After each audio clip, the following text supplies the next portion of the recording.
तो बेटा last time ना जो न्यूमेरिकल्स किए थे आप में से कुछ स्टूडेंट ने क्या किया था, लास्ट लेक्चर लगाया नहीं था, मैंने यार मैसेज भी भेजा था कि वो लास्ट लेक्चर व्यू करना, तो किया सबने व्यू लास्ट लेक्चर के नहीं? हाँ जी ऋषिका, आप भी शायद लास्ट टाइम छुट्टी पर थे, हैरी, वान्या, यस सर। काफी लास्ट टाइम छुट्टी पर थे, तो लेक्चर देखा कि नहीं? हाँ जी बोल दो, यस सर कि नो सर। तो चलो फिर ऐसा करते हैं, आज हम लोग उसी लेक्चर को थोड़ा सा रिपीट कर लेते हैं ताकि हमें आगे कंटिन्यूटी मिल जाए। तो मैं डेरिवेशन नहीं क्लियर कर रहा, मैंने आपके साथ सेकंड लेक्चर में ये रिलेशन किया था, delta U is equal to Q plus W. यहाँ पे वर्क डन का रिलेशन हमारे पास आया था पी डेल्टा वी, या हमारे पास आया था work done equal to minus P delta V. याद है लास्ट टू लास्ट लेक्चर में ये कंसेप्ट किए थे, इनके न्यूमेरिकल्स किए थे। Delta U stand for change in internal energy, Q stand for our heat flow, clear heat change.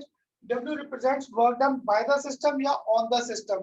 तो यार जहाँ पे नेगेटिव साइन आता था, आपको सिंपल सा कंसेप्ट दिया था, जब भी मैं काम करता हूँ आई लूज एनर्जी, मैं एनर्जी क्या करता हूँ लूज, तो फाइनल माइनस इनिशियल पक्का आंसर क्या आ जाएगा नेगेटिव। तो this concept was when work was being done by the system, और ये कंसेप्ट था when work was being done on the system.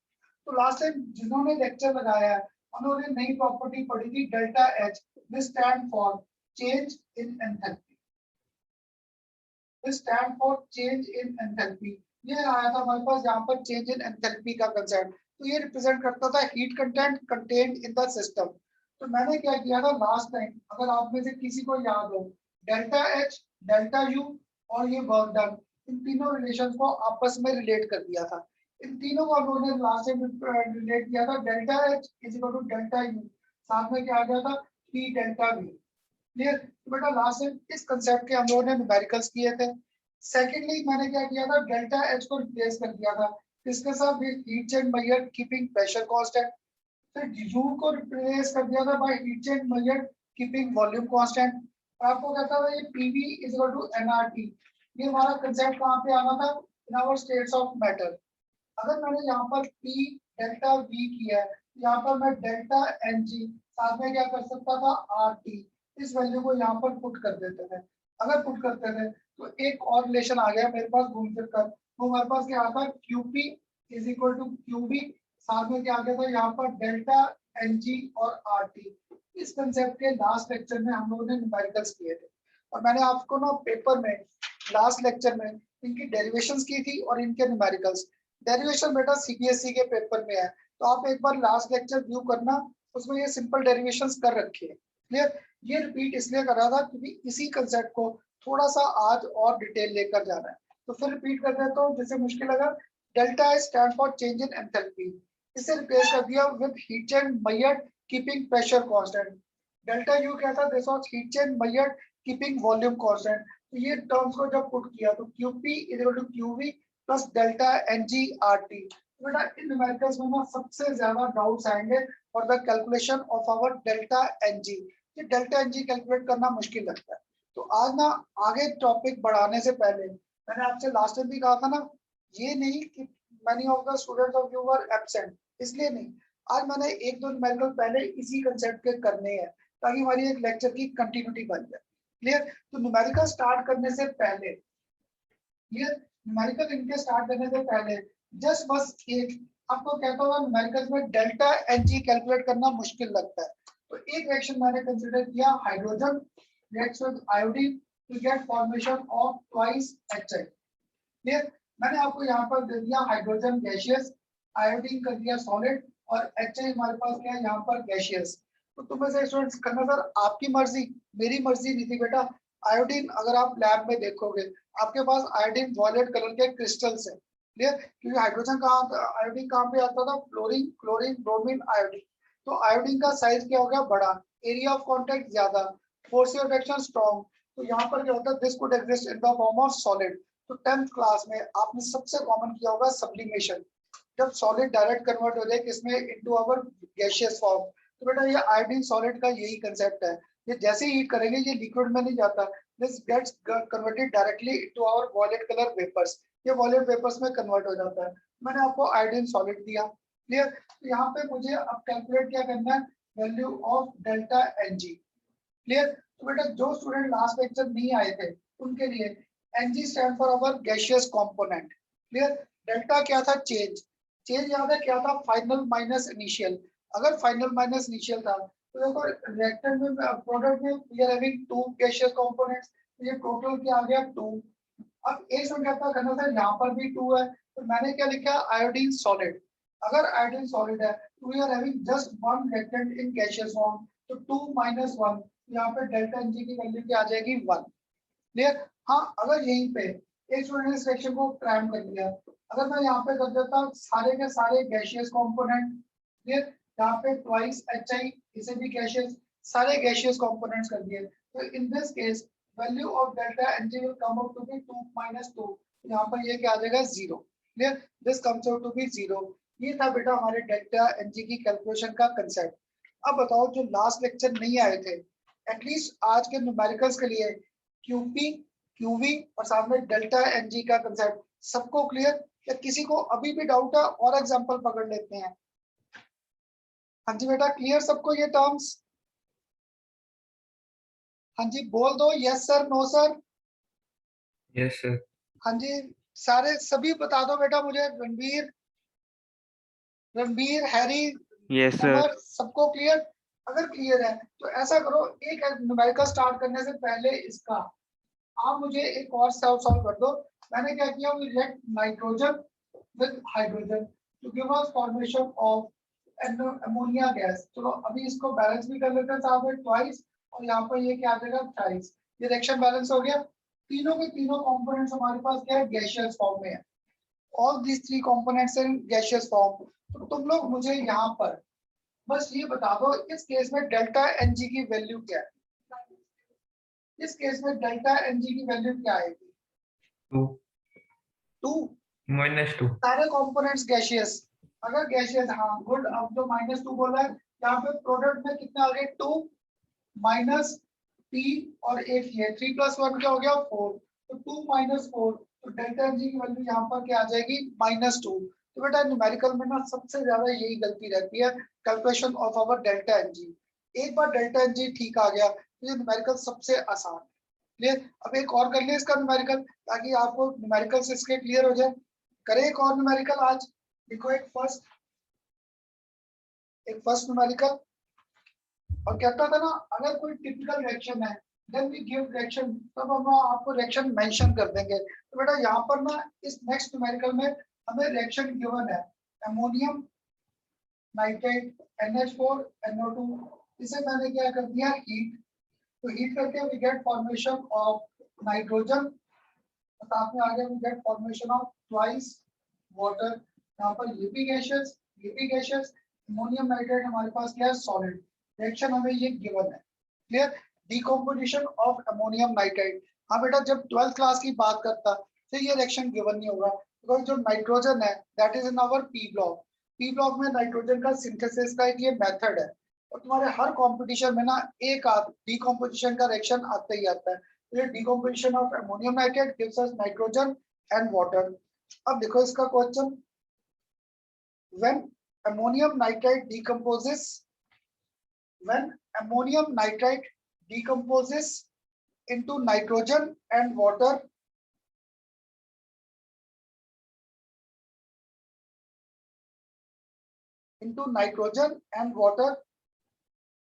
delta H for the reaction, delta H for the reaction at 373 Kelvin, delta H for the reaction at 373 Kelvin is minus 223.6 kilojoules per mole. Delta H is minus 223.6 kilojoules per mole. Find the value of delta U.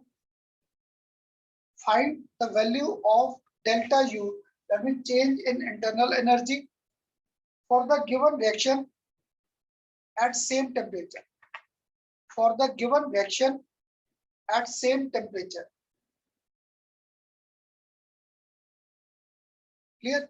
अब देखो बेटा, एक के paper में क्या हुआ, ये numerical नहीं आया, उनके पेपर में क्या आ गया, heat change measured keeping pressure constant for this reaction is, तो दैट मींस उन्होंने डेल्टा एच नहीं दिया, उन्होंने यहाँ पर क्या दे दिया, क्यूपी। क्लियर?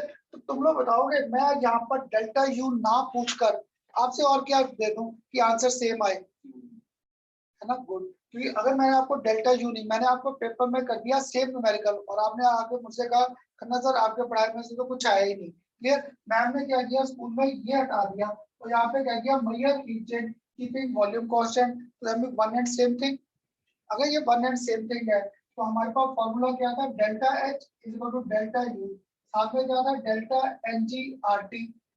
अब यहाँ पे मुझे फाइंड क्या करना है, डेल्टा यू, तो delta H minus delta N G R T. अब भी बेटा मेरे न्यूमेरिकल्स करने की आदत देखी है, मैं तुम्हारी से में गलती क्या करता था, इसी में वैल्यूज पुट कर देता था। जब इसी में वैल्यूज पुट करते थे, जिसे फाइंड करना ना, वो बीच में कहीं गुम हो जाता था, तो आंसर पक्का गलत आते थे, या यूनिट्स गलत आ गए, या प्लस का माइनस हो गया, माइनस का प्लस। तो तुम लोग मेरे साथ ये आदत डालो, जिस चीज को फाइंड आउट करना है उसे रखो लेफ्ट हैंड साइड, और जिसे फाइंड आउट करना है उन सबको जो चीजें गिवन है उनको एक तरफ कर दिया।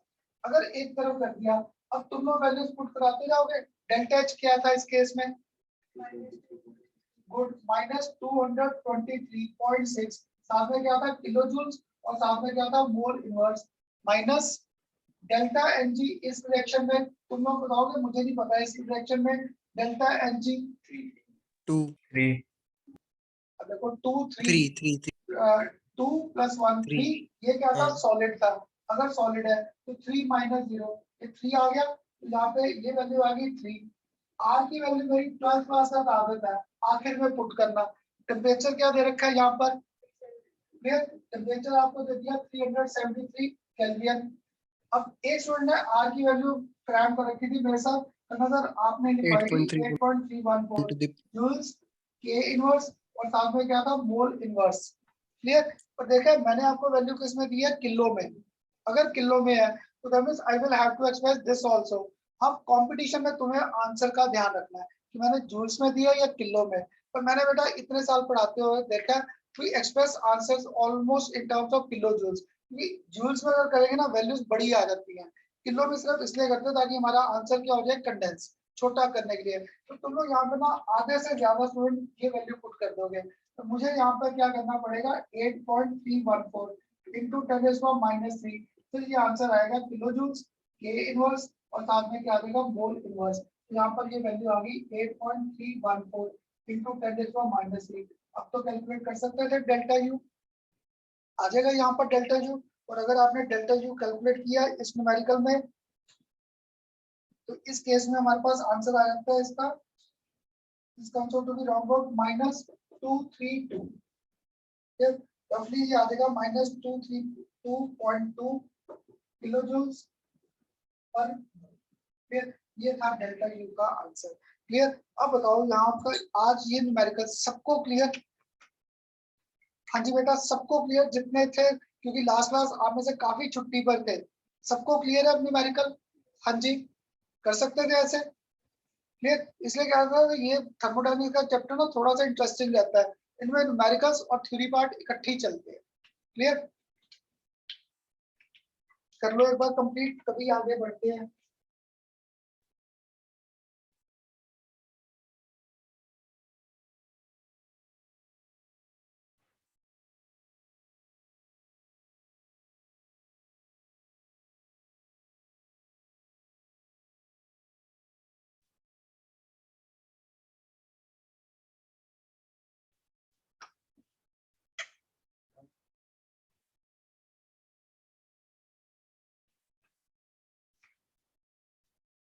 कर दूं ना बेटा, कर दूं? अब ना मुझे आगे बढ़ने से पहले, न्यूमेरिकल्स पार्ट पे जाने से पहले, मुझे ना अब आपके साथ 2-3 टर्म्स क्लियर करनी थी। जैसे याद है स्टार्टिंग में पहले टर्म्स क्लियर किए थे, तो डेल्टा यू क्यू डब्ल्यू इन्हें आपस में रिलेट किया था। बेटा आज मुझे आपके साथ ना इन टर्म्स को क्लियर करना था। What do you mean by heat capacity? ये तो अरुण तेरे लिए तो ये जो डेफिनेशन है बेटा, तेरे लिए डेफिनेशन नहीं है, इनका सिंपल सा रिलेशन है। और थर्मोडायनेमिक्स का चैप्टर ना आपका 12 फिजिक्स में भी है। तो बेटा हमारे पास ये हीट कैपेसिटी के साथ सिर्फ इंट्रोडक्शन है, how these heat capacities are related to one another, सिर्फ इनका एक सिंपल सा रिलेशन है, क्लियर। पर तुम लोग जब इसे करोगे ना फिजिक्स में, वहां पे ये काफी डिटेल में है। वहां पे आप लोग इसे हीट कैपेसिटी को स्टडी करोगे for mono diatomic species, for triatomic species, तो वहां पे इनके डिग्री ऑफ फ्रीडम अलग अलग आने शुरू हो जाते हैं गामा के बेस पे। तो तुम बच्चों को बड़ा को लगता है खन्ना सर फिजिक्स में इतना डिटेल किया आपने नहीं कराया। हमारे पास सिर्फ हीट कैपेसिटीज का आपस में रिलेशन है, that how these terms are related to one another. तो मुझे ना इनकी डेफिनेशंस लिखने से पहले आपके साथ तीन टर्म्स आर क्लियर करनी थी पहले। एक है हमारे पास what do you mean by this heat capacity, what do you mean by this heat capacity. एक आएगा what do you mean by this specific heat capacity, specific heat capacity. और एक आखिर में आएगा and what do you mean by this molar heat capacity, molar heat capacity, clear. तो एक heat capacity, एक स्पेसिफिक हीट कैपेसिटी और एक आएगा molar heat capacity of our given compound, clear. तुम लोगों ने शायद फिजिक्स में 10th क्लास में ये स्पेसिफिक हीट का कंसेप्ट किया होगा, बताओगे क्या पढ़ा था, स्पेसिफिक हीट क्या थी। किसी को थोड़ा सा भी याद हो करना सर ये किया था स्पेसिफिक हीट कैपेसिटी, कुछ देखो नाम से क्लियर हो रहा है specify. 1 degree amount of substance specify कर दिया तो कितना होता था यहाँ पर 1 ग्राम। तो यहाँ पे ये अमाउंट ऑफ सब्सटेंस अगर 1 ग्राम है तो here we talk in terms of specific heat capacity. इसलिए बेटा ये टर्म्स क्लियर कर रहा था, क्योंकि अगर पेपर में आ गया स्पेसिफिक हीट कैपेसिटी और तुम्हें से एक ने कहा करना सर मास तो दिया नहीं था मैं न्यूमेरिकल कैसे करता, बेटा डेफिनेशन आएगी तुम्हारे सीबीएसई में। पर कंपटीशन के जब न्यूमेरिकल्स करेंगे, अगर मैंने आपको स्पेसिफिक हीट कैपेसिटी दिया है दैट मींस देन मेरे लिए जरूरी नहीं है that I should give mass. आपको ध्यान रखना specific heat capacity was when we study this concept on the basis of 1 gram of given substance. और यहाँ पे देखा मोलर वर्ड आ गया, अगर मोलर आ गया तो 1 मोल ऑफ गिवन सब्सटेंस आ जाएगा। जैसे अगर मैं अमोनिया की बात कर रहा हूँ 1 मोल ऑफ NH3, तो नाइट्रोजन का क्या था 14, हाइड्रोजन का क्या था 1, 1 into 3 plus 14 17। तो हमें यहाँ पर मास of the substance will be considering 17 gram, clear. इसलिए बेटा सीबीएसई में ये डेफिनेशंस और न्यूमेरिकल्स में आपको अगर ये टर्म्स क्लियर नहीं है तो हम लोग न्यूमेरिकल कर ही नहीं पाएंगे, क्लियर। तो मुझे ना ये तीन डेफिनेशन लिखवानी थी, heat capacity, specific heat capacity and molar heat capacity, clear. तो ये जो पहला था मोलर हीट, ये जनरल कंसेप्ट आ गया, given mass of the substance कि उसको मैं हीट कर रहा हूँ तो हाउ टेम्परेचर वेरीज। तो इसका ना एक जनरल सा एक्सप्रेशन क्या आता है, हीट कैपेसिटी का C this is given by Q, जो अभी आपने दिया कहा था चेंज इन टेम्परेचर, उसे मैं डेल्टा T कर सकता हूँ डेल्टा T के साथ। तो C is our heat capacity, Q stand for heat loss और heat gain and delta T stand for our change in temperature by 1 degree centigrade, clear. तो बेटा आज थोड़ा सा ना 15-20 मिनट आपको बोरिंग कैसे लगता है, तो डेफिनेशंस है, एक बार डेफिनेशंस खत्म हो जाए फिर हमारे न्यूमेरिकल्स के कांसेप्ट आ जाएंगे, क्लियर। तो आज इसका पहला C equal to Q into delta T, अगर मैंने एक डेफिनेशन लिखवा दी तो देखो सेकंड और थर्ड उसी बेस पे नहीं आ जाएगी। जहां पे आप लिखोगे जनरल कांसेप्ट गिवन मास, अगर 1 ग्राम कर दिया we talk in terms of specific heat, और जब मैंने उसे कर दिया 1 mole of the substance that will stand for our 1 mole और मोलर हीट कैपेसिटी। तो बेटा फर्स्ट लिख लो what do you mean by heat capacity. Heat capacity of a system, heat capacity of a system is defined as the amount of heat required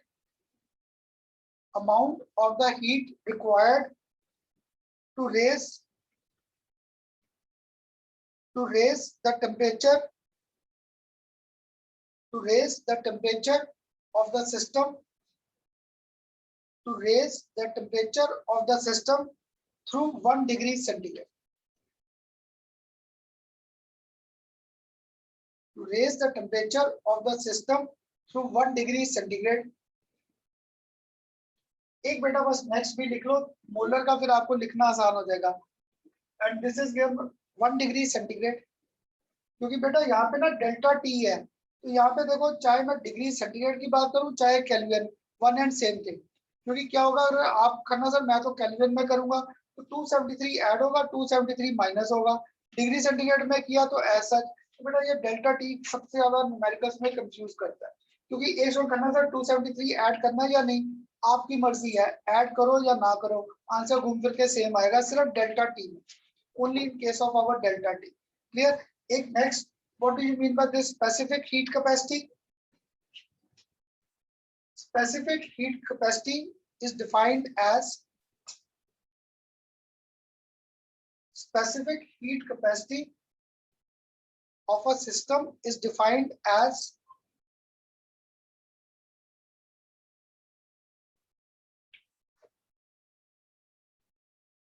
the amount of heat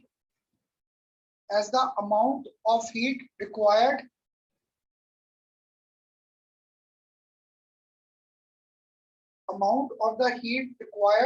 to raise लिख दो या increase लिख दो, to raise the temperature of 1 gram of substance, to raise the temperature of 1 gram of the substance through 1 degree centigrade.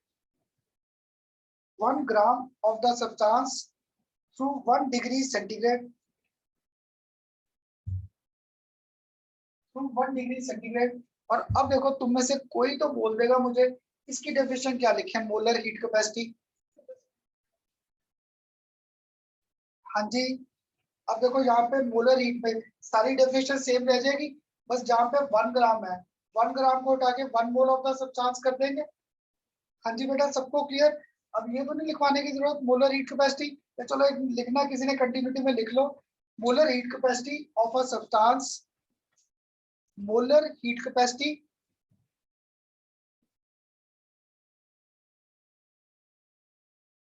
of a substance is defined as amount of the heat required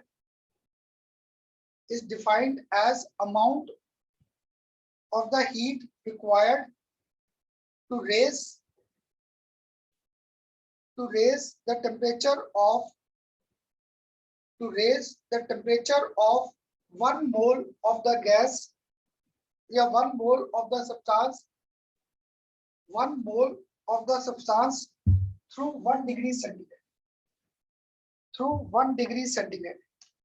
अब देखो बेटा, मैंने आपके साथ यहाँ पर ये formula लिखा था C = Q by delta T, ये लिखा था। इस फॉर्मूले को देखो मैं ऐसे भी लिख सकता था, Q = C into delta T, लिख सकता था इस फॉर्मूले को ऐसे भी, अगर ऐसे लिख सकता था। अब तुम में से जो स्टूडेंट थोड़ा सा इसे ध्यान से देख रहा है, C stand for our heat capacity, अगर मैं यहाँ पर हीट कैपेसिटी का कंसेप्ट, फिर मैं यहाँ पे साथ में क्या कर दूं, M into C into delta T, इस फॉर्मूले को इस फॉर्म में भी लिख सकता था। हाँ जी, Q = C into T heat capacity का कंसेप्ट था, ज्यादा हीट कैपेसिटी 1 मोल के लिए भी है, 1 ग्राम के लिए भी है, 2 ग्राम, तो मैंने M के साथ इससे मल्टीप्लाई कर दिया। अब देखो अगर यहाँ पे मैंने M 1 ग्राम कर दिया, अगर यहाँ पे M मास 1 ग्राम कर दिया, तो this heat capacity is represented as specific heat capacity. और अगर मैं आपको यहाँ पर दे देता अमोनिया गैस और मास ऑफ द सब्सटेंस आपको क्या कर देता 70 ग्राम, तो then this will represent our molar heat capacity. Clear. और जब मैं आपको यहाँ पे बेंजीन कर देता, अमोनिया कर देता 34 ग्राम, अगर 34 ग्राम, तो जनरल हीट कैपेसिटी का कंसेप्ट आ गया। क्लियर। ये था बेटा इस फॉर्मूले को लिखने का मेथड। तुम्हारे कंपटीशन में या तो इसके न्यूमेरिकल्स या फिर ये जनरल से एक्सप्रेशन आता है, what does she represents when m is this. तो अगर मैं आपको अमोनिया का केस देकर क्लियर 1 ग्राम कह दूं m, that means here c represents our specific heat capacity, और अगर मैंने अमोनिया दे दिया 70 gram, then here we are talking in terms of molar heat capacity. और जब मैंने अमोनिया दे दिया 34 ग्राम या 20 ग्राम या 10 ग्राम या 5 ग्राम या 6 ग्राम, कुछ भी general, then we just talk in terms of heat capacity of our that compound.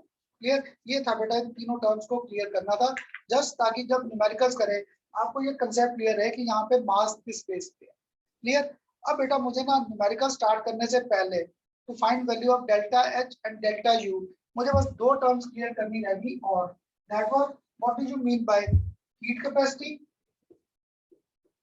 What do you mean by this heat capacity at heat capacity at constant volume, and what do you mean by this CV, what do you mean by heat capacity at constant pressure, at constant pressure, इसे हम लोग represent करेंगे bye CP, इसे हम लोग represent करेंगे bye CP।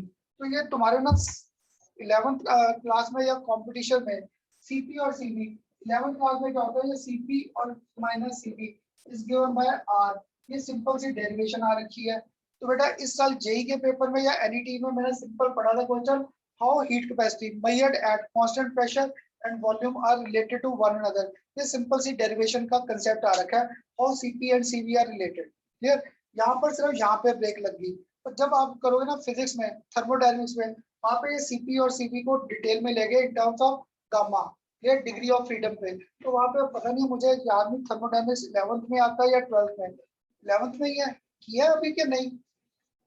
तो चलो जब थर्मोडायनेमिक्स वहां पे करोगे ना, ये नहीं कि हम लोग टीचरों की आपस में बनती नहीं है, वहां पे ना ये सारे असाइन कन्वेंशन रिवर्स हो जाते हैं, जो आप केमिस्ट्री में करते हो फिजिक्स में सारे रिवर्स है।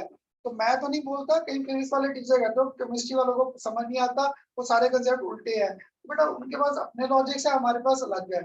तो ये कंसेप्ट आपका वहां पे डिटेल में आ जाएगा, study of degree of freedom के बेस पे। तो degree of freedom monoatomic species जैसे N2O2 आ गए, डाई एटमिक आ गए, क्लियर, डाई एटमिक HCl आ गया।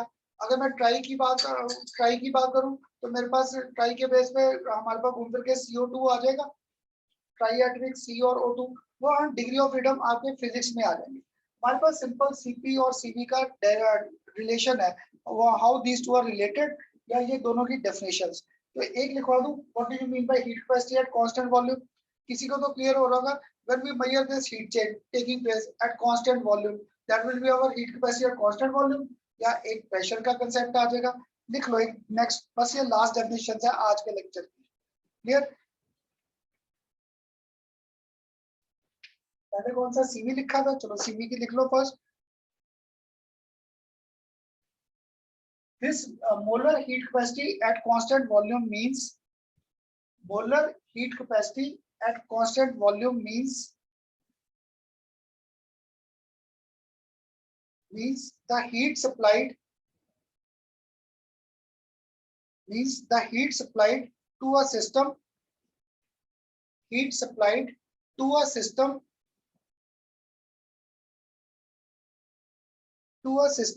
to raise its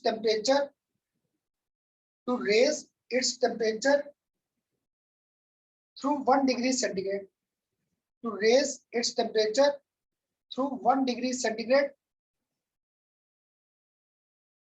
keeping the volume of system constant. To raise its temperature through 1 degree centigrade, keeping the volume of the system constant। तो मेरा ख्याल अब ये last definition लिखवाने की तो नहीं जरूरत, इसमें बस क्या होगा, वॉल्यूम को रिप्लेस करके प्रेशर कर देंगे। हाँ जी बेटा, इसमें वो वॉल्यूम को रिप्लेस करके प्रेशर, क्योंकि डेफिनेशन लिखवाते हैं मैं भी बोर हो जाता हूँ। क्लियर रहेगी डेफिनेशन? तो अगर डेफिनेशन क्लियर है तो बेटा यहाँ पर अभी जो हम लोगों ने कंसेप्ट लिखा था, याद है हमारे पास रिलेशन क्या था, C is given by Q by साथ में क्या था डेल्टा T, यहाँ पर Q is equal to C into delta T भी लिख सकता था। क्लियर, अब देखो अगर यहाँ पर दिस इंप्लाइज, यहाँ पर मैं QP कर दूं तो QP is equal to CP into delta T लिख सकता था। ऐसे ही यहाँ पे से कर दूं heat change measure keeping volume constant, तो CP इंटू डेल्टा T भी लिख सकते हैं। क्लियर, तो ये दो कंसेप्ट तो हमारे आ गए यहाँ पर जनरल। क्लियर, अब तुम लोग स्टार्टिंग से, आज मैंने स्टार्टिंग में ना आपका टाइम खराब नहीं किया था, जब मैंने किया था delta H equal delta U, साथ में हमारे पास यहाँ पर क्या था PV का कंसेप्ट। क्लियर, डेल्टा U और PV, और यहाँ पे जाकर मैं अगर दोनों वेरी कर रहा था प्रेशर और वॉल्यूम, ये रिलेशन ऐसे भी लिख सकता था, क्योंकि हम लोगों ने क्या किया था कि delta H equal to delta U plus साथ में क्या था पी डेल्टा वी। क्लियर। अब मैंने क्या किया यहाँ पर पीवी को मैंने दोनों को वेरिएबल मान लिया। इस कंसेप्ट को ऐसे भी लिख सकते थे, अगर लिख सकता था तो अब यहाँ पर क्यूपी जो था वो किसके इक्विवेलेंट था, डेल्टा एच, और ये किसके इक्विवेलेंट था, डेल्टा यू। फिर ये इक्वल, तो यहाँ पे देखो डेल्टा एच और delta QP equal to CP into delta T, तो इसको मैं सीपी इंटू डेल्टा टी लिख सकता था यहाँ पे। और आगे delta U is equal to QV, इसको क्या लिख सकता था, CV into delta T. Clear. अब जो ये है तुम लोग बताओ इसे क्या लिखूं, PV is equal to NRT तो हम लोगों ने कर रखा है ना, PV is equal to NRT तो कर रखा है। यहाँ पे सारी डेफिनेशन में वर्ड पर मोल आ रहा था, अगर पर मोल आ रहा था ये खत्म। अब तुम लोग बताओ मैं यहाँ पर डेल्टा पीवी था, इसको क्या लिखूं। चल गुड, अगर मुझे आर डेल्टा टी बोला है इस वर्ड करता खन्ना सर, यहाँ पे भी ऐसे लिखो। अब यहाँ पर ऐसे नहीं ले सकते, क्यों, क्योंकि आर क्या था, कांस्टेंट है। अगर आर कांस्टेंट है यहाँ पे मुझे पक्का क्या लिखना पड़ेगा, आर इंटू। क्लियर। अगर ये आर इंटू डेल्टा टी है और इसमें पुट कर दें तो आर इंटू डेल्टा टी, हुआ क्या, डेल्टा टी तीनों में कॉमन। अगर तीनों में कॉमन है तो ये रिलेशन घूम फिर कर सीपी, यहाँ पर मेरे पास रिलेशन सिंपल सा घूम फिर कर CP minus CV is equal to R for 1 mole of the gas, आ गया रिलेशन। तो बेटा ये तुम्हारे सीबीएसई के पेपर में हो सकता है सिंपल सी डेरिवेशन आ जाए, how CP and CV are related. Clear. Competition में ये एक्सप्रेशन आ रखा है, नहीं तो इन कंसेप्ट के न्यूमेरिकल्स।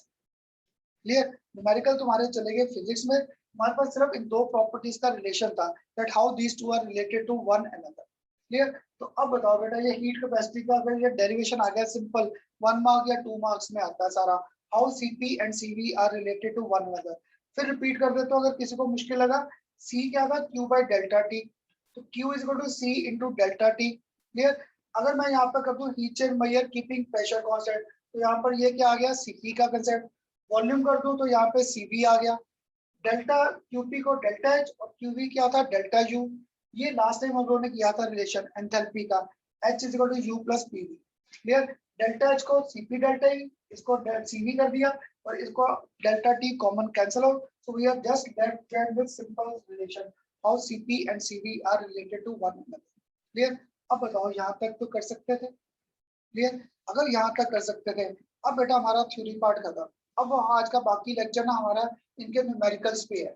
पहले ये बताओ यहाँ तक सबको क्लियर, हाँ जी कोई डाउट तो नहीं है यहाँ तक, हाँ जी बेटा क्लियर। अगर यहाँ तक क्लियर है तो अब इसके जो न्यूमेरिकल स्टार्ट करने थे कर दो ना, हाँ जी कर दो ना, लिख लो एक बार सभी।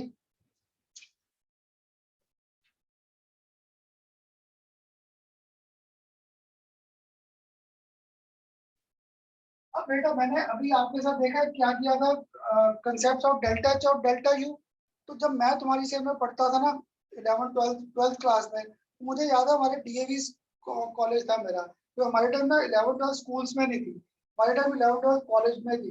तो हमें ना ये जो प्रैक्टिकल आपको बता रहा था, ये प्रैक्टिकल हम लोगों ने खुद किए जब हम लोग यूनिवर्सिटी कॉलेज में थे। पर क्या होता था इनके आंसर एक्यूरेट नहीं आते, तो हमें आंसर से लेन देन नहीं होता था, पर ये मेजरमेंट्स के कंसेप्ट थे। बेटा आज मुझे ना दो फॉर्मूले क्लियर करने थे, और measurement of delta H and delta U for given system.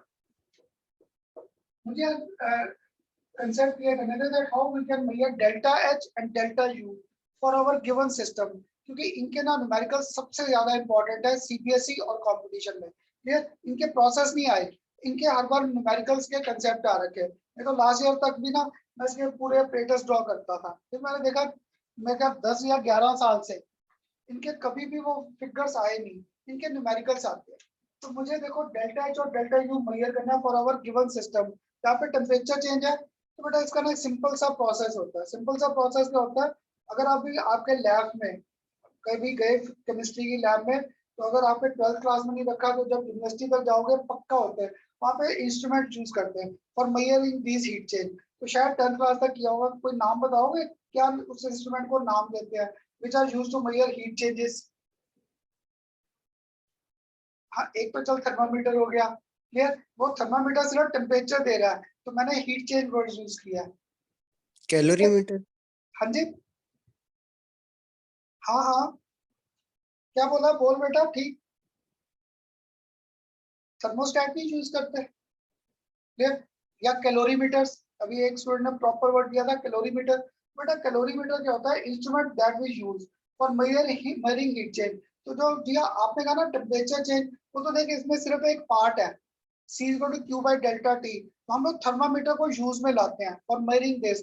और थर्मामीटर वो नहीं होता जो हम लोग घर में यूज कर रहे हैं, क्लियर। उससे तो देखा भगवान अगर वैसे कभी यूज करना पड़े, टेम्परेचर वो अपनी बॉडी का देखते हैं, वही थोड़ा बहुत ऊपर नीचे आ जाता है, क्लियर। हमें तो ये मेजर करना है फॉर आवर गिवन सिस्टम। तो बेटा हम लोग यूनिवर्सिटी में जो ये थर्मामीटर यूज करते हैं, these are Beckmann thermometers, clear. वहाँ पे थर्मामीटर की जो एक्यूरेसी होती है that is round about plus minus 0.01 degree centigrade, उसकी ये एक्यूरेसी आती है। तो मुझे याद है हमारे टाइम में ये थर्मामीटर्स हम लोगों ने यूनिवर्सिटी में यूज किए थे। तो ये मरकरी के थर्मामीटर है, बैकमैन थर्मामीटर, उससे टेम्परेचर चेंजेस मेजर करते हैं।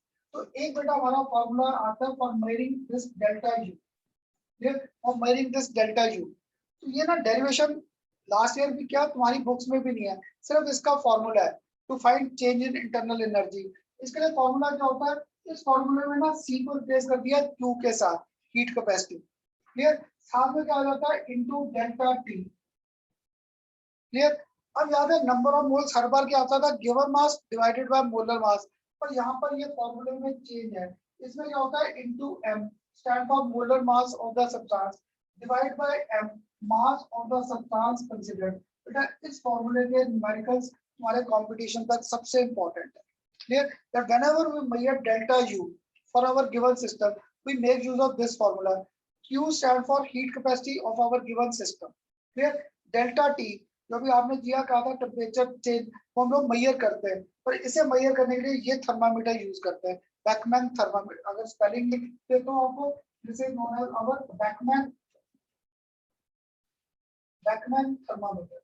बेटा आपके कंपटीशन में ना एक बार आसान सा क्वेश्चन ये आ गया था, इसका लीस्ट काउंट पूछा था, बैकमैन थर्मामीटर।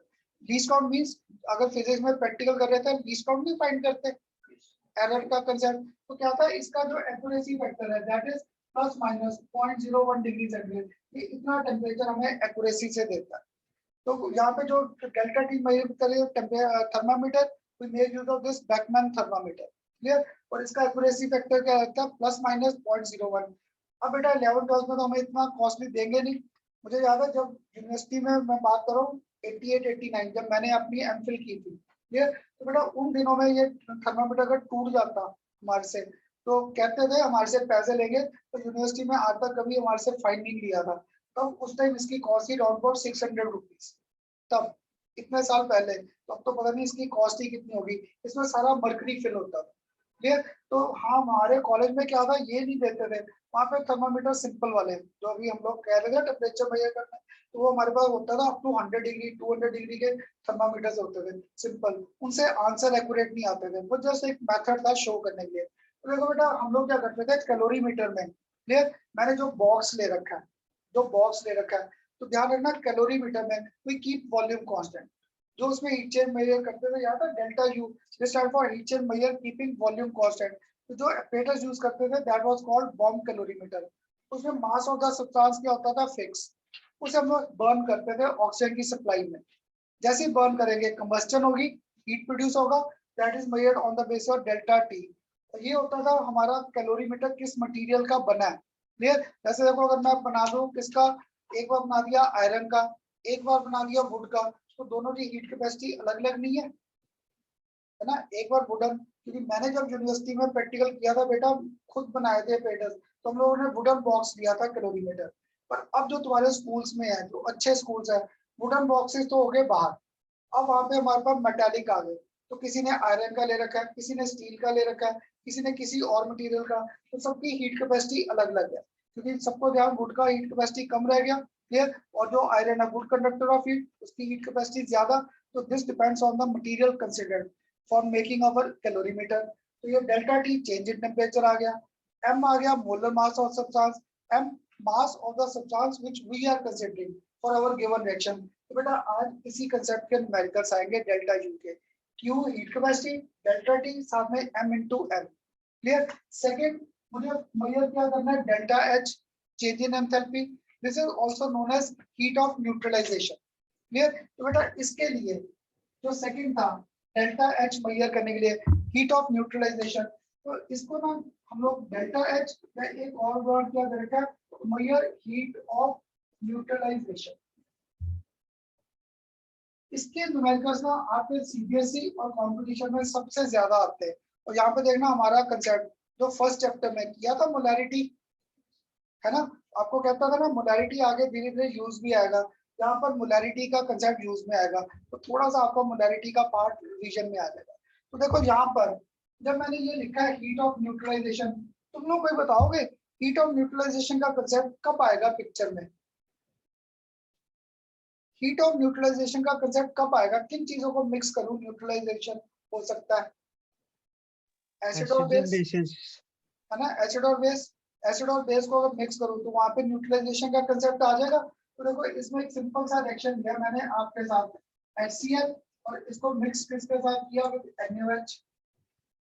क्लियर। अगर इन दोनों को मिक्स करूं HCl और NaOH, देखो यहाँ पर मेरे पास Na और Cl कंबाइन कर जाएगा और साथ में वाटर की फॉर्मेशन आ जाएगी। क्लियर। अब देखो मैंने यहाँ पर एरो 1 लगाया है और मैंने ना अभी एग्जांपल्स ऐसे लिए जो आपने छोटी क्लास में पढ़ रखा है। HCl और NaOH क्या पढ़ा था, स्ट्रॉन्ग एसिड बेस है या वीक? वीक। शाबाश बेटा, हाथ पे गिरा लो, क्या फर्क पड़ता है, एसिटिक एसिड से सेफ्टी रखना, इसको गिरने दो, हाथ पे गिरता है। अगर ये वीक है, ये दोनों स्ट्रॉन्ग थे HCl और NaOH, और करना मत कहीं जाके NaOH का। अगर बेटा एक पैलेट, एक छोटा सा पैलेट होता व्हाइट, अगर उसे भी हाथ पे रख के प्रेस कर दिया, फिर वो बॉडी में से हीट को एब्जॉर्ब कर लेता है, एब्जॉर्ब करके बर्न आउट कर देगा। करना मत कभी। हाँ, जो एसिटिक एसिड है वो सारे वीक में थे, ये स्ट्रॉन्ग में थे। जब ये स्ट्रॉन्ग में थे, पानी है, छोटी क्लास से एसिड का इतना कंसेप्ट तो पढ़ा है कि वाटर अगर प्रेजेंट है तो ये HCl और NaOH आयंस में टूट जाएंगे। तो देखो अगर मैं HCl को तोड़ूं, ये मुझे क्या देगा, H प्लस और Cl नेगेटिव। ये NaOH मुझे क्या देगा, Na प्लस और OH negative. Clear. NaCl electricity करता है कंडक्ट, NaCl नमक, यस, पर कब? मोल्टन और मोल्टन, एक्वस। या एक और अभी आप में से कोई बोल रहा था, हाँ जी कौन बोला है, एक्वस फॉर्म। तो NaCl भी आयंस में टूट गया, ये मुझे क्या दे देगा, Na प्लस, साथ में क्या दे देगा, Cl माइनस, और साथ में क्या आ गया, वाटर, वाटर आ गया। अब देखो बेटा यहाँ पे NaCl दोनों तरफ कॉमन नहीं है, अगर कॉमन है तो यहाँ पर क्या आ जाएगा, H प्लस, इसको कंबाइन किससे किया, OH negative, we are getting formation of water. तो बेटा यहाँ पर इन न्यूमेरिकल्स में हमारे पास थर्मोडायनामिक्स से सिर्फ कंसेप्ट है स्ट्रॉन्ग एसिड और बेस। अरुण तुझे शायद अगर ध्यान में हो, इक्विलिब्रियम में हमारे पास डिफरेंट कॉम्बिनेशंस आ जाते हैं, strong acid weak base, weak acid strong base, तो वहां पे 4 कॉम्बिनेशंस आएंगे। इन न्यूमेरिकल्स में आज के लेक्चर में enthalpy of neutralization on the basis of thermodynamics we consider neutralization of strong acid and strong base। मैं हर बार strong acid और strong base लूंगा। तो बेटा जब भी strong acid और base लिया तो देखो 1 mole of H plus combines with 1 moles of hydroxide to give us formation of 1 mole of water। इस केस में हमारे पास डेल्टा H की वैल्यू क्या आ जाती है, फिक्स।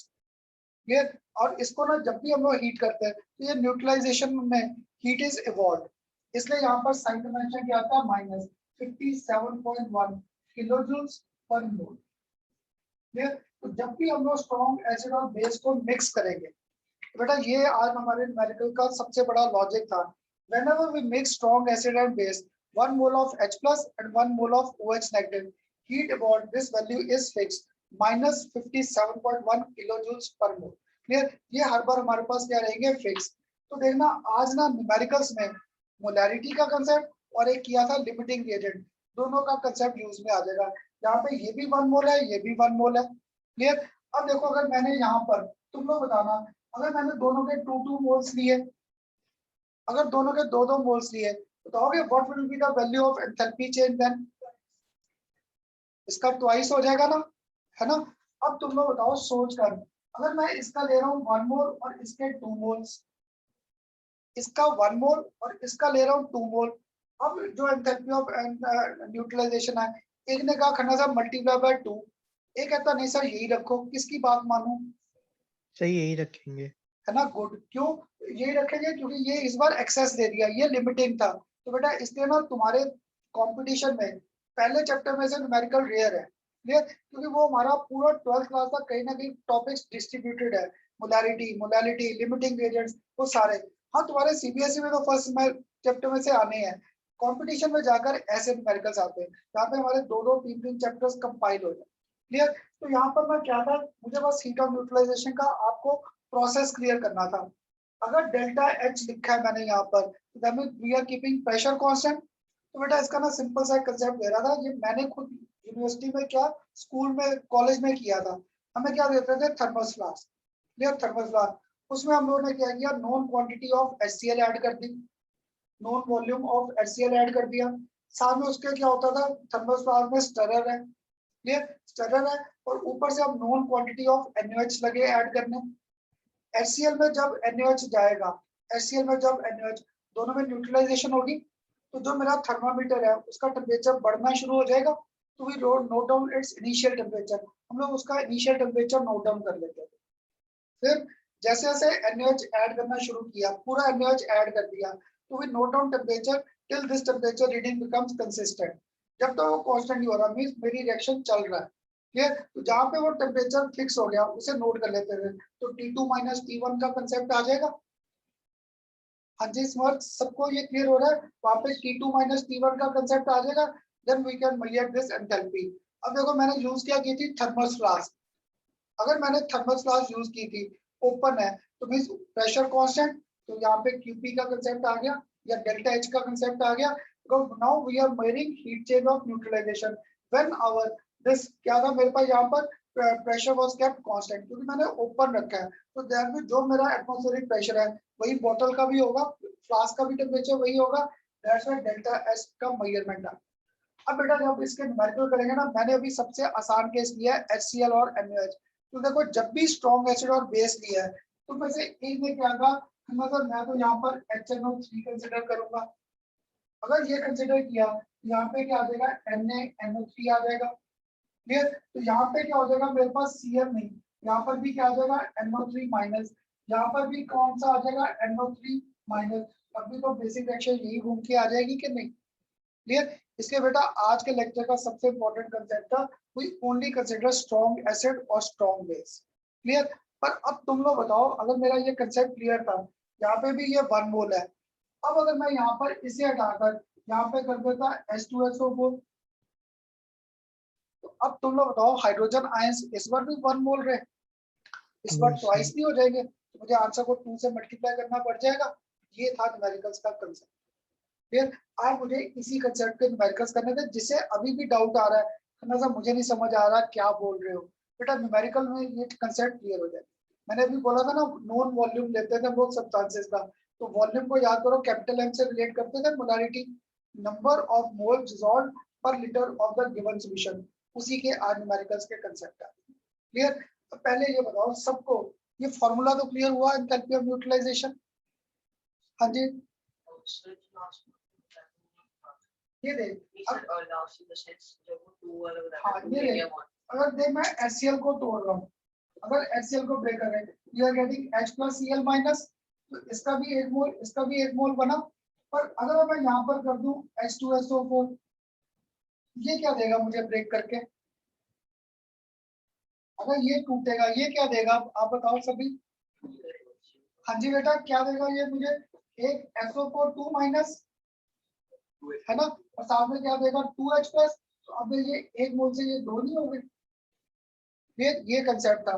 तब तुम लोग बता दो ताकि मुझे भी कंफर्म हो जाए। मैंने आपको दिया एल्यूमिनियम हाइड्रोक्साइड, ये क्या देगा टूटकर? हाँ जी बेटा, एल्यूमिनियम हाइड्रोक्साइड मुझे टूटकर क्या देगा, है ना, एक क्या दे देगा Al3+, साथ में थ्राइस OH नेगेटिव आ जाएंगे। तो अब देखो ये इसका लिया 1 मोल, पर जो हाइड्रोक्साइड है इस बार ये 3 घूम जाएंगे, तो बेटा तुम्हारा न्यूमेरिकल में ये गलती हो जाती, तुम लोग ना इसको रट्टा लगा लेते हो। क्लियर, इसी पे आंसर सॉल्व कर दिया, तुम लोगों ने ध्यान नहीं दिया। अगर मैंने 1 मोल एल्यूमिनियम हाइड्रोक्साइड बोला है तो हाइड्रोक्साइड तो 3 मोल मिल रहे हैं, तो यहाँ पे रेशो क्या आ गई 1:3 हो गया, मीन्स वो ज्यादा दे दिया, दूसरा क्या दे रखा है कम। यहाँ पर यही लिमिटिंग रिएजेंट फाइंड करना पड़ता है। क्लियर, हाँ इसमें अब मैंने पॉलिटिशियन वर्ड बोला, whenever we consider 1 mole of H plus combines with 1 mole of hydroxide, we get formation of 1 mole of water, then delta H value is this. Clear? हाँ, तो यहाँ पर क्या होगा, कोई बात नहीं, हाइड्रोक्साइड तो आ रहा है, तो हाइड्रोक्साइड अब यहाँ पे क्या होना चाहिए था 1:1, और यहाँ पे ये क्या कर दिया 3 टाइम्स घुमा दिया, तो हमें यहाँ पे पक्का है जो आंसर जब करेंगे उसको 3 से मल्टीप्लाई करना पड़ेगा, तब वो हाइड्रोक्साइड के आएंगे। जैसे सपोज इसकी मेरे पास नंबर ऑफ मोल्स आ गए 10, इसके 10 मोल्स है, तो अब मैं यहाँ पर हाइड्रोक्साइड 10 नहीं ले सकता, यहाँ पे ये हाइड्रोक्साइड क्या हो गया ×3, मैं यहाँ पे 10 नहीं, यहाँ पर मुझे हाइड्रोक्साइड के क्या लेने पड़ेंगे फिर 30, क्योंकि 1:3 की रेशियो में चलेंगे। अभी करेंगे न्यूमेरिकल, आज इसी कंसेप्ट का न्यूमेरिकल है, करें हम न्यूमेरिकल। एक लिखो आज का फर्स्ट न्यूमेरिकल, एक फर्स्ट न्यूमेरिकल, पहला एक सिंपल कर रहे थे ताकि तुम्हें बस पहला फॉर्मूला क्लियर हो जाए। देखो एक first,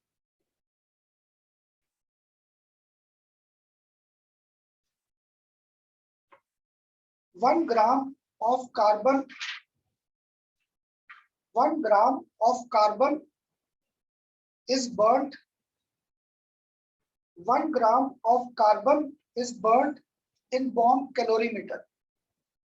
1 gram of carbon is burnt in bomb calorimeter at 298 Kelvin.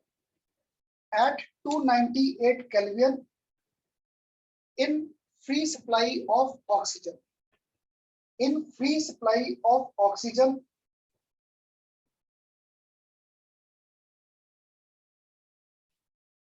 during the reaction,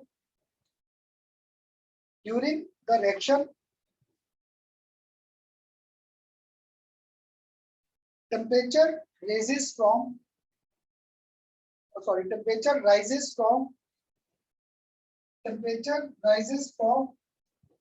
298 Kelvin to 299 Kelvin. Temperature rises from 298 Kelvin to 299 Kelvin. Heat capacity of this calorimeter, कह रहा था ना आपको, हर बार हम लोग हीट कैपेसिटी मेंशन करेंगे यहाँ पर। Heat capacity of the calorimeter is 20.7 kilojoules per Kelvin. Q is 20.7 kilojoules per Kelvin. Fine. अब तुम लोग बताओ बेटा, मैंने आपको क्या दिया यहाँ पर कंसेप्ट? हाँ जी, मैंने आपको कंसेप्ट क्या दिया, बॉम्ब कैलोरीमीटर। तो मैं आपको यहाँ पर क्या पूछूं, बॉम्ब कैलोरीमीटर जब दिया है, मैं आपको यहाँ पर डेल्टा एच पूछ सकता हूँ या डेल्टा यू,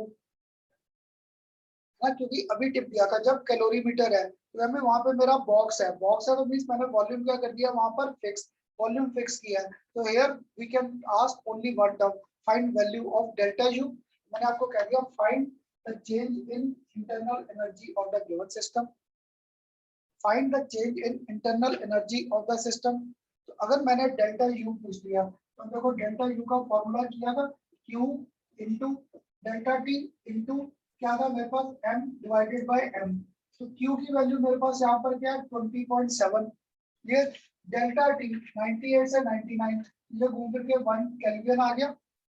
ये मास, अब सॉरी मैं भी ना सीधा मेजर करने बैठ गया, रिएक्शन नहीं, पहले कार्बन को बर्न किस में किया, फ्री सप्लाई ऑफ ऑक्सीजन।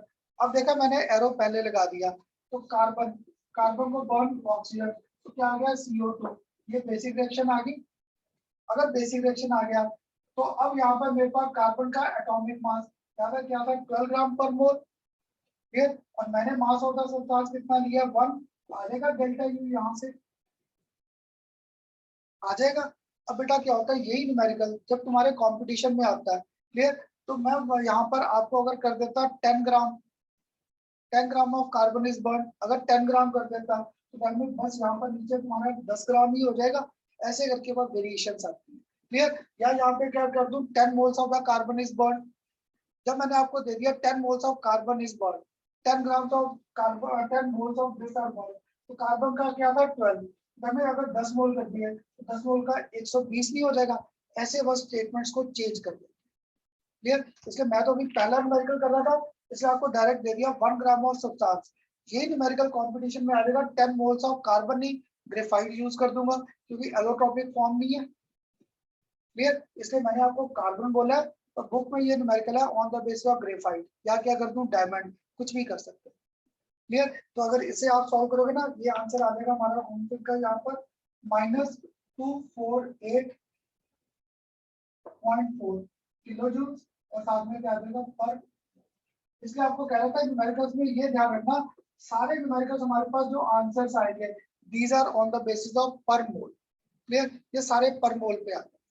अब जो बेटा नेक्स्ट न्यूमेरिकल था ना, ये सबसे इंपॉर्टेंट है आज के लेक्चर का, क्योंकि ये न्यूमेरिकल तुम्हारे कंपटीशन के उठाओगे ना, सीबीएसई में रेयर है। सीबीएसई में मैं सच कहूँ इतने साल में 3-4 बार, लास्ट अगर 6-7 साल की बात करूँ 2 या 3 बार आया, पर तुम्हारे कंपटीशन में ऐसे न्यूमेरिकल आते ही आते हैं। अभी हम लोग एंथैल्पी चेंज कर रहे हैं, इक्विलिब्रियम में जाकर आ जाएगा हमको एसिड और बेस के बेस पे पीएच और पीओएच तक ले जाएंगे। यहाँ से इनकी सिंपल आएगा फाइंड एंथैल्पी चेंजेस। तो नेक्स्ट लिखो कैलकुलेट। Excuse me sir. हाँ हाँ मौलिक, सर ये जो आंसर है इसमें हमने नेगेटिव साइन क्यों लगाया है? क्योंकि अब तू बता, मैं तो खुद भूल गया क्यों लगाया नेगेटिव। सर किसकी हीट कंबस, लॉस हुई है। किसकी कंबस्टन कर रहे हैं? कार्बन। कार्बन। कार्बन को जब भी बर्न करेगा हीट नहीं मिलेगी। मैंने आपको टिप दिया था किसी भी हाइड्रोकार्बन को बर्न करो, अगर बर्न करेंगे तो मेरे पास क्या होगा, हीट इवॉल्व, इसलिए माइनस का साइन। चल अच्छा पूछ लिया, मेरे भी ध्यान में नहीं रहा कि ये माइनस क्लियर कर दी। ठीक, ओके क्योंकि सर। यहाँ पे हीट इवॉल्व है। क्लियर? कैसे मुझे क्लियर है, कंबस्टन है, प्रोसेस कंबस्टन। और यहाँ पे देखो 98 से क्या जा रहा है, 98 से 99, that mean heat is being evolve, heat evolve है तो माइनस आ गया। ठीक, क्लियर? अब चलो एक नेक्स्ट लिखो कैलकुलेट। और ये बेटा न्यूमेरिकल का मुझे एक पार्ट पूरा करने देना, नहीं समझ आएगा पूरा न्यूमेरिकल रिपीट कर दूंगा, ठीक है? तो ये न्यूमेरिकल थोड़ा सा टिपिकल रहेगा। Calculate the amount of heat evolve when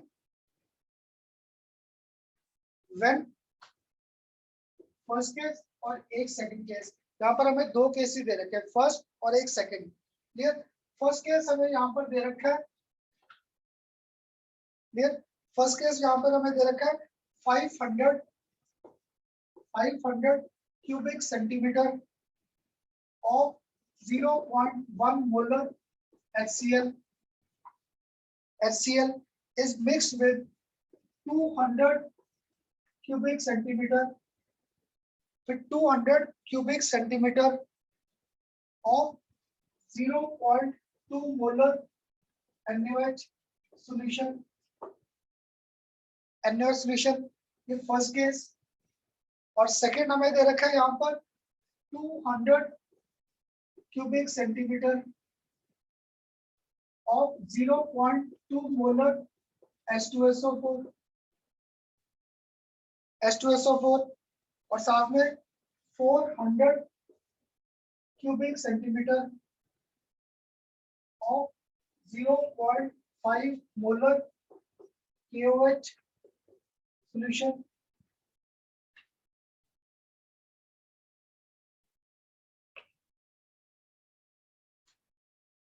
clear? बेटा ये दे दिए क्वेश्चन, ये तुम्हारे ना, अभी देखो यहाँ पे सिर्फ हम लोग एनर्जी चेंज मेजर कर रहे हैं। देखा HCl और NaOH को मिक्स कर रहा हूँ, तो हीट ऑफ न्यूट्रलाइजेशन तो आता है जनरल कंसेप्ट। हो सकता है कभी एसिड ज्यादा, कभी बेस ज्यादा, तो कभी पीएच ज्यादा हो जाएगी, कभी पीओएच, तो ये इक्विलिब्रियम में फिर जाकर न्यूमेरिकल्स रिपीट होते हैं। तो देखो इसका अगर मैं पहला पार्ट स्टार्ट करता, फर्स्ट पार्ट, ये फर्स्ट पार्ट में मैंने इस सॉल्यूशन को और इसे मिक्स किया है, ये तो दोनों चीजें स्ट्रॉन्ग थी। अगर दोनों चीजें स्ट्रॉन्ग थी तो मुझे तो मोल्स से लेन देन है। मैंने तो याद है 1 mole of H plus 1 mole of ये बोला था, यहाँ पे तो मैंने मोल्स दिए ही नहीं, कैपिटल M दे रखा है। अगर तुम में से किसी को कैपिटल M की डेफिनेशन याद है, मुझे भूल गई, तुम लोग बताओगे what does capital M stand for? The number of moles of solute dissolved per liter of solution. चलो number of moles of solute, divide by क्या होता था, वॉल्यूम ऑफ सॉल्यूशन, और किस में होता था, याद करो, इन लीटर्स, है ना, यही फॉर्मूला किया था। तो molarity equal number of moles of the solute dissolved per litre of the given solution. Clear? अगर लीटर नहीं है तो इसको मैं यहाँ पर 1000 क्यूबिक सेंटीमीटर भी कर सकता था, कर सकता था ना। क्लियर? अगर ये कर सकता था तो बेटा यहाँ पे मैंने आपको मोल्स तो दिए नहीं, मैं मींस मुझे पहले यहाँ पर HCl के मोल्स निकालने पड़ेंगे, है ना, HCl के मोल्स निकालने पड़ेंगे। अगर HCl के मोल्स निकालने पड़ेंगे तो देखो मैं इसकी फिर डेफिनेशन बोलता हूँ।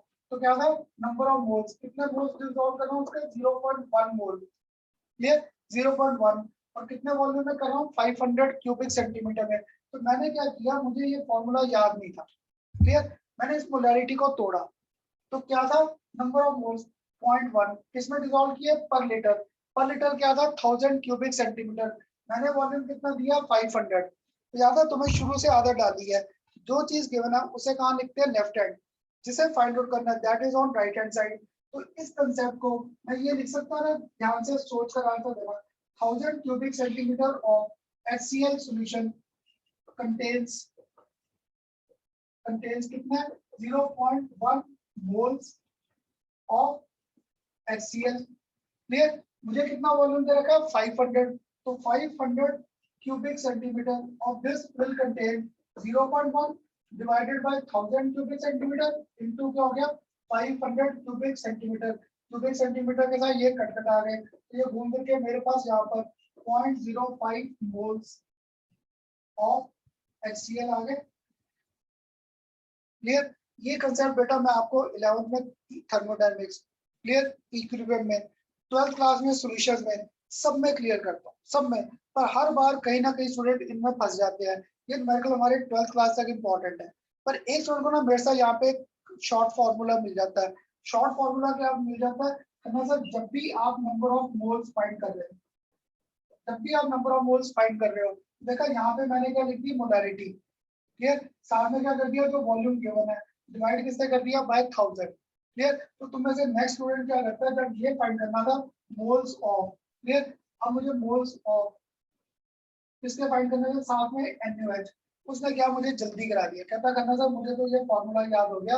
आप क्या करते हो, यहाँ पर 200 इंटू क्या है 0.2 डिवाइड बाय क्या कर देते हो, 1000 क्यूबिक सेंटीमीटर, और ये भी क्यूबिक सेंटीमीटर, ये कट आ गए। तो यहाँ पर देखो ये आंसर मेरा गूगल पर 0.04 मोल्स ऑफ किसके आगे, NaOH के आगे 0.04 मोल्स। क्लियर? एक स्टूडेंट को अगर अभी भी ये फॉर्मूला क्रैक नहीं हुआ, खन्ना सर मुझसे नहीं याद होते, तो इसको भी ब्रेकअप करें, इस स्टेटमेंट को। अगर इस स्टेटमेंट को ब्रेक करूं, कितने मोल्स है, 0.2। क्लियर? तो क्या था, यहाँ पर मैंने रख दिया हाथ, 0.2 molars of molarity of NaOH stand for 0.2 moles dissolved per litre of the given solution. तो दैट मींस अगर मैं इस स्टेटमेंट को तोड़ता, क्या आ जाएगा, 1000 cubic centimeter of NaOH contains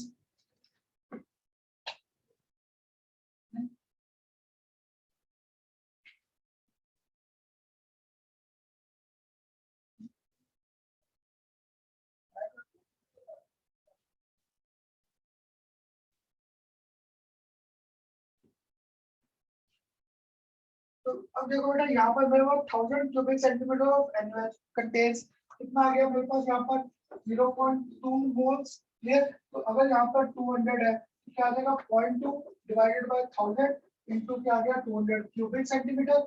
इधर भी क्या था, क्यूबिक सेंटीमीटर, कट आ गए, 200 के 0.04 आ रहा है। तो तुम बच्चों को ना धीरे धीरे ये फॉर्मूला याद ही हो जाता है, करना सर जब भी मोलैरिटी फाइंड करने आसान है, 0.2 इंटू दिस डिवाइड बाय क्या था, 1000 कर दो, ये आ गया हमारे पास मोल्स ऑफ NaOH। क्लियर? अब बताओ, पहले यहाँ तक मोल्स कैलकुलेट करने तो क्लियर, क्लियर, अगर मोल्स कैलकुलेट करने क्लियर है, पहला केस कौन सा किया था, HCl। अब HCl को तोड़ो, क्या मिलता है, H प्लस और Cl नेगेटिव।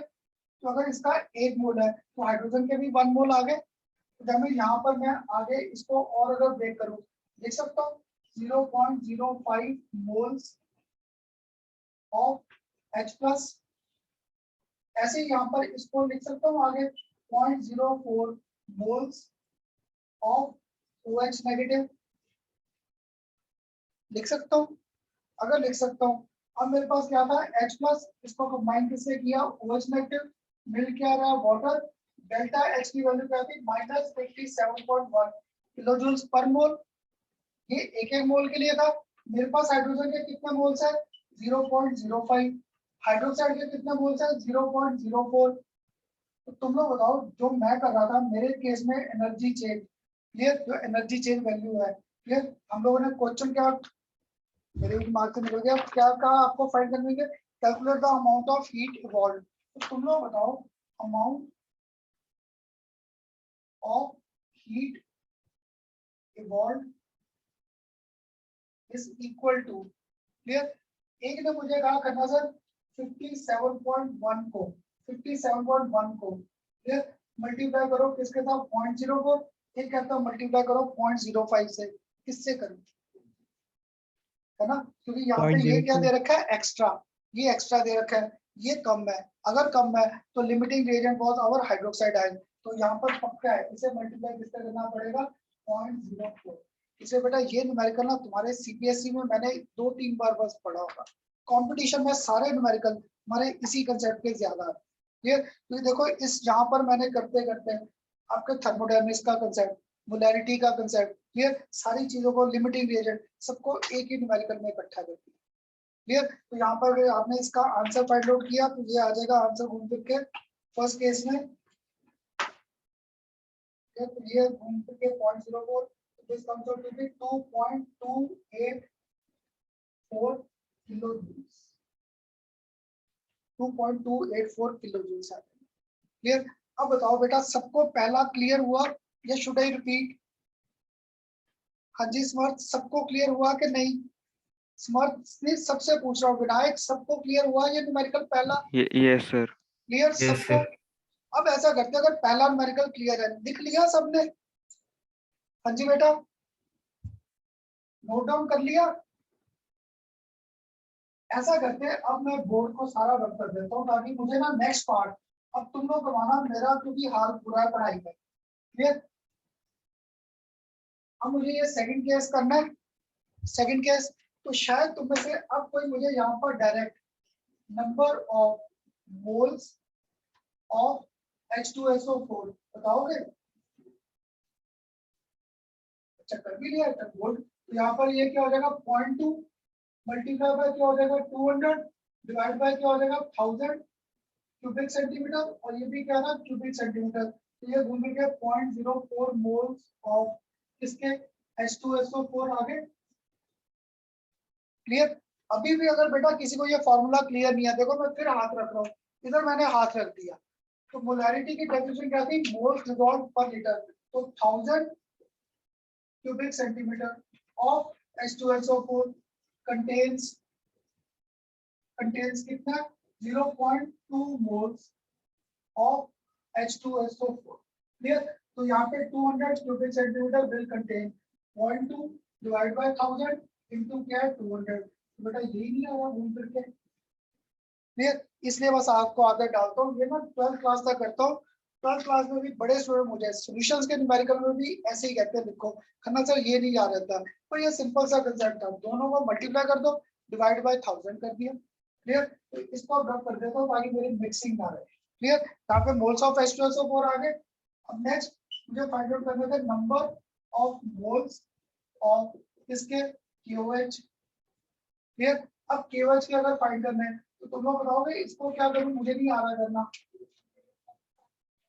0.5 इंटू क्या हो गया 400 डिवाइड बाय यहाँ पर 1000 क्यूबिक सेंटीमीटर, ये भी क्या था क्यूबिक सेंटीमीटर, ये कट कट आ गए, क्लियर।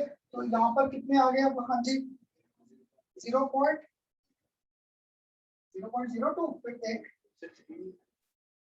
0.2 ये गए, ये अगर ये गए इसको भी इधर ही ले जाओ 20 डिवाइडेड बाय 100 घूम फिर कर 0.2 मोल्स ऑफ KOH आ गए, क्लियर। अब यहाँ करो मेरे पास फॉर्मूला क्या था H प्लस, इसको कंबाइन कैसे किया OH नेगेटिव वाटर, तो डेल्टा H की वैल्यू क्या थी -57.1 किलोजूल्स पर मोल, क्लियर। तो तुम में से ए स्टूडेंट ने देखा खन्ना सर ये 0.04 है ये 0.2 है, क्लियर, 0.04 और 0.2, उसने क्या किया यहाँ पर -57.1 इंटू क्या कर दिया 0.04 और आंसर कैलकुलेट कर दिया। ठीक किया? क्यों, क्या नो गलत सर। कर दिया? क्लियर, यहाँ पे मुझे मोल्स किसके चाहिए थे, H प्लस, तुम्हारे पास तो भी मोल्स किसके आए हैं, H2SO4, H प्लस तो भी आया ही नहीं। क्लियर, इसलिए बेटा ये न्यूमेरिकल सबसे ज्यादा कंपटीशन में आते हैं, क्योंकि तुम लोग जल्दी जल्दी में क्या करोगे, तो खन्ना सर का न्यूमेरिकल आ गया 0.04, ये खन्ना सर ने लिमिटिंग ग्रेडियंट करा रखा है, 0.04 से मल्टीप्लाई करके बैठ जाओगे, पर यहाँ पर ये आंसर क्या हो गया, गलत। इसलिए मैंने ना ये ब्लू और ये अलग पेन उठाया था, क्यों, क्योंकि यहाँ पर अभी तुम्हारे पास सिर्फ मोल्स आए हैं। क्लियर, तो मोल्स का क्या था, H2SO4 को ब्रेक करो, ब्रेक करो तो क्या मिला, ट्वाइस H प्लस और साथ में क्या आ रहा है SO4 2 माइनस। दैट मींस अगर इसका 1 मोल है तो इसके कितने मोल है 2, अब इसके कितने मोल है 0.04, तो पक्का ये क्या हो जाएगा घूम फिर कर 0.08, इसलिए यहाँ पर 0.08 मोल्स ऑफ किसके आगे H2SO4 और सॉरी तो मैं भी देखो H2SO4 ऑफ H प्लस, और यहाँ पर मेरे पास यहाँ पे तो सेम रह लेंगे, हाँ जी, moles of OH negative.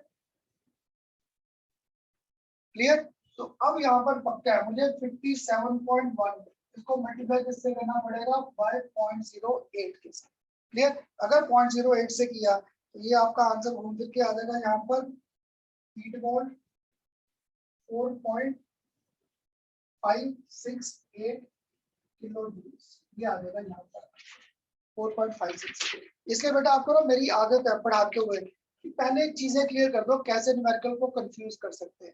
Clear, अब बताओ ये लास्ट न्यूमेरिकल सबको क्लियर हुआ कि नहीं? एक्सक्यूज मी सर, हाँ जी, सर इसमें हम पहले रिएक्शन भी बैलेंस नहीं करेंगे, H2SO4 प्लस KOH? कोई बात नहीं, देख मुझे तो घुमा फिरा कर क्या चाहिए, H प्लस और OH चाहिए, तो मैंने वो निकाल दिए। पर सर एक बार अगर हम बैलेंस करेंगे तो KOH के भी 2 मोल्स ही बन जाएंगे H2SO4 इसके के 1 मोल कोई के बात नहीं, वो साथ। तेरा कॉमन फैक्टर देख कैंसिल होकर यहीं पे आ जाएगा आंसर। Okay sir. वो करेगा ना जब कॉमन फैक्टर निकालेगा, कॉमन फैक्टर निकाल के सेम आंसर ही आ जाएगा। ओके ठीक, सर। ठीक, अब बताओ सबको क्लियर हुआ ये न्यूमेरिकल? क्योंकि मैंने अभी कहा था हीट और न्यूट्रलाइजेशन, जब भी स्ट्रॉन्ग एसिड और बेस को मिक्स करेंगे, बेसिक रिएक्शन क्या है, ये एक्सोथर्मिक है, इसमें हीट इवॉल्व है, क्योंकि जब मैंने कैलोरीमीटर यूज किया था या दूसरा प्रैक्टिकल किया, टेम्परेचर बढ़ रहा है, अगर टेम्परेचर बढ़ रहा है तो डेल्टा एच क्या हो गया, नेगेटिव। क्या होता था भैया, अगर यही प्रैक्टिकल में स्कूल में अगर ग्लूकोज को लगा डिसॉल्व करने, ग्लूकोज को वाटर में, तो वहां पे हीट क्या करने लगेगा, एब्जॉर्ब, वहां पे टेम्परेचर डिप कर जाएगा, वो प्लस लेंगे। तो बच्चे नहीं होता जब स्कूल से आते हो ना गर्मी के दिनों में, तो हम लोग आपको जैसे कराते हैं कोल्ड वाटर नहीं, हम लोग क्या ग्लूकोज दे देते हैं, चल ग्लूकोज ड्रिंक कर ले, तो ग्लूकोज पीकर क्या हुआ, तुम्हारी बॉडी में जो हीट थी वो ग्लूकोज उसे एब्जॉर्ब कर गया, तुम्हारा बॉडी टेम्परेचर फिर नॉर्मल हो, कूलिंग इफेक्ट आएगा। क्लियर, तो ये था न्यूमेरिकल्स का लॉजिक। अब देखो बेटा अगर सारा न्यूमेरिकल क्लियर है, मैं यहाँ पे KOH नहीं, आपको कर देता कैल्शियम हाइड्रोक्साइड, कैल्शियम हाइड्रोक्साइड, तो तभी यहाँ पर पक्का है इसको मल्टीप्लाई बाय 2 करना पड़ेगा, क्योंकि कैल्शियम हाइड्रोक्साइड को तोड़ेंगे तो 2 हाइड्रोक्साइड आयंस जनरेट होंगे, यही इनको कंफ्यूज करूंगा। या ऐसे भी नहीं कह रहा, आपको यहाँ पे कह सकता हूँ मोनोबेसिक, डाइबेसिक, ट्राइबेसिक। क्लियर, तो एक छोड़ आगे कहता करना सर आपका न्यूमेरिकल नहीं आया, अगर मैं आपको यही न्यूमेरिकल जो पहला था इसका लिए सिंपल सा वर्ड दे दूं, 1 mole of our strong monobasic and strong monoacidic are mixed, जब मैंने मोनो एसिडिक मोनो बेसिक कर दिया तो H प्लस OH कर दिया, H2SO4 के लिए बोल सकता था डाइप्रोटिक, बोल सकता था डाइप्रोटिक। क्लियर, या एल्यूमिनियम हाइड्रोक्साइड के लिए ट्राई बेसिक, ऐसे ही बेटा बस वर्डिंग में कंफ्यूज करेंगे, इससे ज्यादा नहीं करते। क्लियर, ये 3 तक की ब्रेकेज लेते हैं क्योंकि एल्यूमिनियम हाइड्रोक्साइड के आगे हमारे पास है ही नहीं। क्लियर, तो ऐसे करके ये न्यूमेरिकल्स के लॉजिक थे। अब बताओ स्टार्टिंग का लेक्चर तो जरूर बोरिंग होता है जब डेफिनेशन लिख रहे थे, ये न्यूमेरिकल्स तो इंटरेस्टिंग और समझ आए सबको? यस हाँ जी सर। बेटा, सबको क्लियर? अब बेटा नेक्स्ट लेक्चर फिर बड़ा इंपॉर्टेंट आएगा, नेक्स्ट लेक्चर हमारा फर्स्ट लॉ का, थर्मोडायनेमिक्स का। नेक्स्ट लेक्चर में अब डेफिनेशन कुछ नहीं आनी, नेक्स्ट लेक्चर में सारे न्यूमेरिकल्स है on the basis of our hedge law, तो सबसे इंपॉर्टेंट लॉ आ जाएगा जिसके न्यूमेरिकल्स आएंगे, वो नेक्स्ट लेक्चर। क्लियर सबको? करें क्लोज? यस हाँ सर। जी बेटा क्लियर, चलो ओके जी, थैंक यू सर। ओके बेटा।